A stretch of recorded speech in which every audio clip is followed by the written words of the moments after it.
The Whispering Tower expanded. The old corporate building stood abandoned, a relic of a company that had vanished overnight. Towering over the city like a forgotten monolith, its shattered windows and rusted framework gave the impression of a corpse lifeless yet unwilling to decay. Security lights still flickered at night, and those who passed by swore they heard faint whispers drifting from the upper floors. David Cole, a freelance photographer with a penchant for urban exploration, had been hired to document the building before it was demolished. The city wanted to erase it from existence, but before that could happen, they needed records. It was supposed to be a simple job: go in, take pictures, and get out. Yet, the moment he stepped inside, something felt wrong. The lobby was cavernous, its high ceiling stretching into darkness. Dust coated every surface, and the remains of old office furniture sat like forgotten skeletons. A shattered chandelier dangled precariously, its glass shards littering the marble floor. The air smelled of mildew and something faintly metallic, like old blood. David adjusted his camera, the soft click of the shutter breaking the silence. Then he heard it, a whisper, so faint, he wasn't sure it was real. He swung around, his flashlight cutting through the shadows. But there was nothing, just the empty lobby and the skeletal remains of office furniture. He took a deep breath.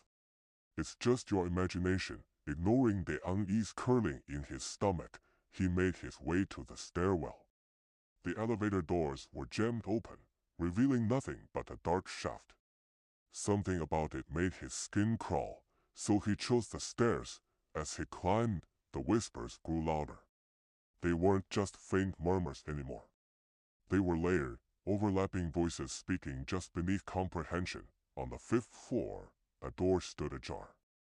A chill seeped from the gap. David hesitated before stepping inside. The room was filled with cubicles, their partitions covered in dust. Old office chairs were overturned, and papers, yellowed with age, were scattered across the floor. Then he saw the footprints, clear as day, fresh in the dust. They weren't his. He lifted his camera, taking a picture. The flash illuminated the room for a brief second, long enough for him to see something move behind the cubicle, something crawling. A shudder ran through him.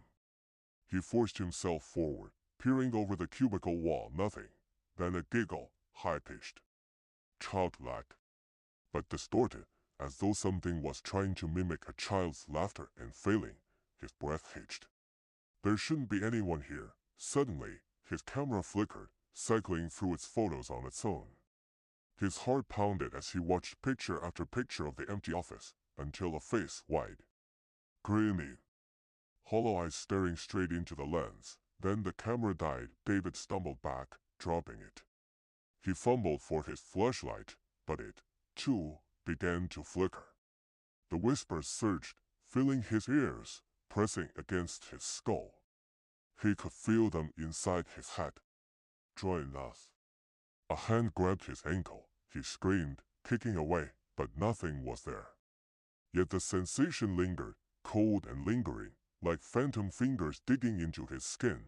He bolted toward the stairs, nearly tumbling down in his panic. The whispers followed.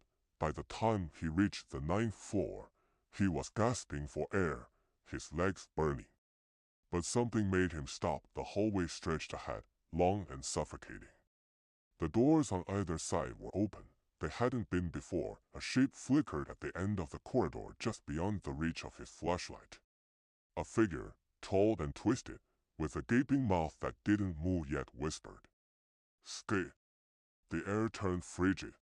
The walls seemed to close in. David ran, but the whispers weren't behind him anymore. They were inside him. He reached the lobby, slamming against the exit doors. They wouldn't budge.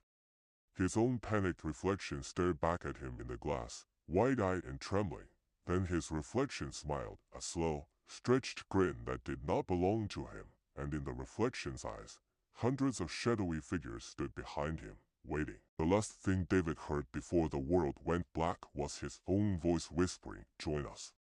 The next morning, his camera was found at the entrance, cracked and abandoned. The final picture remained a hallway filled with grinning figures, and among them David.